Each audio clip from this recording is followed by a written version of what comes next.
시청자 여러분 안녕하십니까? 입추를 이틀 앞둔 오늘도 경주에는 폭염경보가, 포항과 영덕에는 폭염주의보가 발효 중입니다. 간밤에 포항과 울릉에는 열대야 현상이 나타난 가운데 오늘 낮 최고 기온은 경주가 37.4도까지 올랐고 나머지 지역도 35에서 36도로 무더웠습니다. 내일은 낮 최고 기온이 30에서 34도로 오늘보다 1에서 3도가량 낮겠습니다. 바다의 물결은 동해 전해상에서 0.5에서 1.5m로 비교적 낮게 일겠습니다. 올해로 15회째 열리는 포항 바다국제연극제가 어젯밤 개막됐습니다. 무더운 열대야에도 많은 시민들이 몰려 한여름밤의 연극을 감상했습니다. 장미쁨 기자입니다. 인천 시립극단의 연극제 개막작 한여름밤의 꿈입니다. 셰익스피어 원작의 희곡을 한 자동차 공장의 노동 현실에 녹여낸 수작입니다. 열대야에도 많은 시민들이 몰려 원형 야외 좌석을 꽉 채웠습니다. 가족 간에 처음 와봤는데 오늘 부인과 오니까 상당히 좋고 또 아는 사람들하고 같이 나오니까는 더운 날씨에 해소가 되네요. 이 작품 외에도 이번 국제연극제에는 일본 극단 온센드라곤의 벌스 등 연극 7편이 초청 공연됩니다. 또 욕조 속의 인어, 쇼팔로비치 유랑극단 등 중앙대를 비롯한 국내 대학의 연극 전공학과 학생들이 선보이는 수준급의 연극도 감상할 수 있습니다. 최근 몇 년간 전통놀이극이나 어린이 뮤지컬 등 다양한 연극 장르를 선보인 반면 이번에는 정통 연극에 집중하기로 했습니다.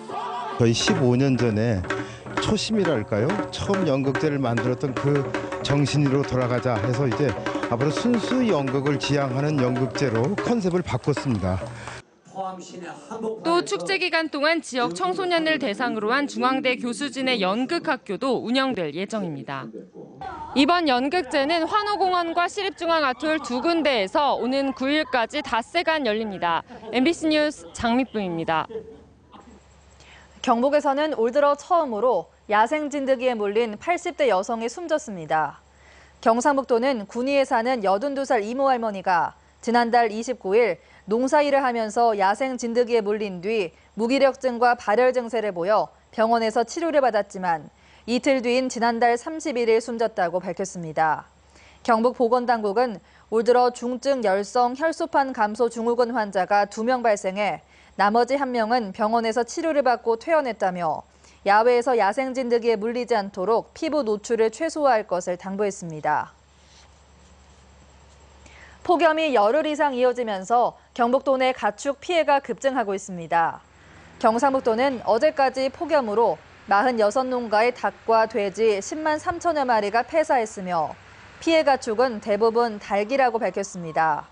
도내에서는 지난달 31일 처음 가축 피해가 발생한 뒤 매일 10,000마리 이상이 폐사했고 어제는 하루 동안 3만 6천여 마리가 피해를 입었습니다.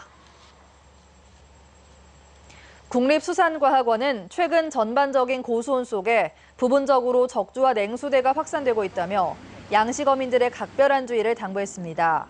현재 적조는 경남 통영 해역에 주의보가 내려진 가운데 북상하고 있고 동해 중부에서 발생한 냉수대는 장기간에 걸쳐 지속되면서 최근에는 남해안까지 확산되고 있습니다.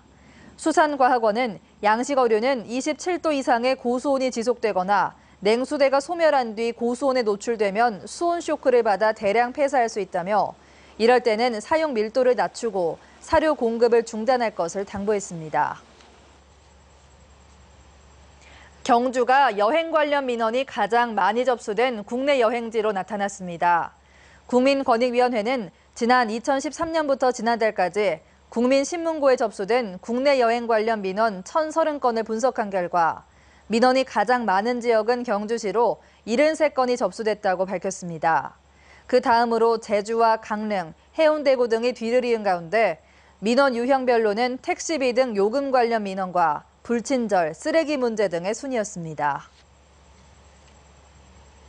축구 꿈나무 잔치인 2015 화랑대기 전국 유소년 축구대회가 오늘 경주에서 개막해 12일간 열전을 펼칩니다. 이번 대회에는 전국 163개 초등학교 454개 팀이 참가해 경주 시민운동장과 북천 축구공원, 건천운동장 등 17개 구장에서 진행됩니다. 경주시는 4만여 명에 이르는 선수와 학부모를 위해 구장마다 관람석에 차양막을 설치하고 주차 시설을 확충하는 등 편의시설을 확충했습니다. 한국전력기술은 경북 혁신도시로의 이전을 앞두고 오늘 포항해병대 1사단과 1사 1병영 자매결연 협약을 맺고 후원금 1,000만 원을 전달했습니다. 한전기술은 해병대 1사단에 정기적으로 위문 방문과 후원을 하고 취업, 채용 정보 등을 제공하기로 했고 1사단은 한전기술 임직원을 상대로 안보 교육을 지원하고 원전 등 에너지 산업 홍보에 협력하기로 했습니다. 프로야구 삼성 라이온즈가 오늘 저녁 6시 반부터 포항에서 SK를 상대로 3연승에 도전합니다. 어제까지 수원에서 펼쳐진 KT와의 2연전에서 삼성은 더위와 함께 살아난 타선의 힘을 바탕으로 2연승을 거두며 2위 그룹과 4게임 반 차이의 1위를 질주했습니다. 한편 어제 경기에서도 안타를 친 삼성의 신인 구자욱은 23경기 연속 안타를 쳐 역대 1군 신인 최다 연속 안타 기록을 세웠습니다. 프로야구 삼성 라이온즈의 안방만인 포수 진가병 선수가 전력분석원으로 변신했습니다. 17년간 삼성에서 뛰며 7번이나 팀의 우승을 이끌었던 진가병은 올 시즌 6월까지 1군 경기에서 마스크를 썼지만 지도자 준비를 위해 남은 시즌 기간 동안 전력분석원으로 활약할 계획입니다. 올 시즌 종료 시점까지는 진가병 선수의 KBO 등록 선수 자격이 유지될 예정이고 공식 은퇴는 시즌 종료 뒤에 이뤄질 예정입니다. 포항 북부경찰서는 영일만 산업단지 삼거리 교차로 4곳과 31번 국도 기계면 3곳 등 관내 7곳에 좌회전 신호 운영을 좌회전 감응 신호 운영 체계로 개선했습니다. 좌회전 감응 신호 체계는 좌회전 차로에 센서를 설치해 대기 차량을 감지한 후 신호를 부여하는 방식입니다. 이에 따라 좌회전 차량이 없을 경우 양방향 직진 신호만 부여돼 교통 소통이 원활해지지만 횡단보도는 보행자가 버튼 스위치를 작동시켜야 보행 신호가 들어오므로 도로 횡단에 주의를 기울여야 합니다. 경상북도는 도내에서 유통되는 여름철 과일에 잔류 농약을 검사한 결과 이상이 없는 것으로 나타났다고 밝혔습니다.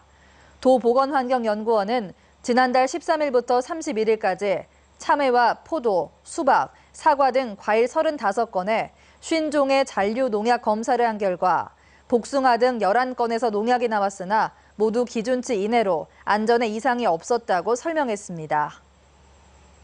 이상으로 포항 MBC 이브닝 뉴스를 마칩니다. 고맙습니다.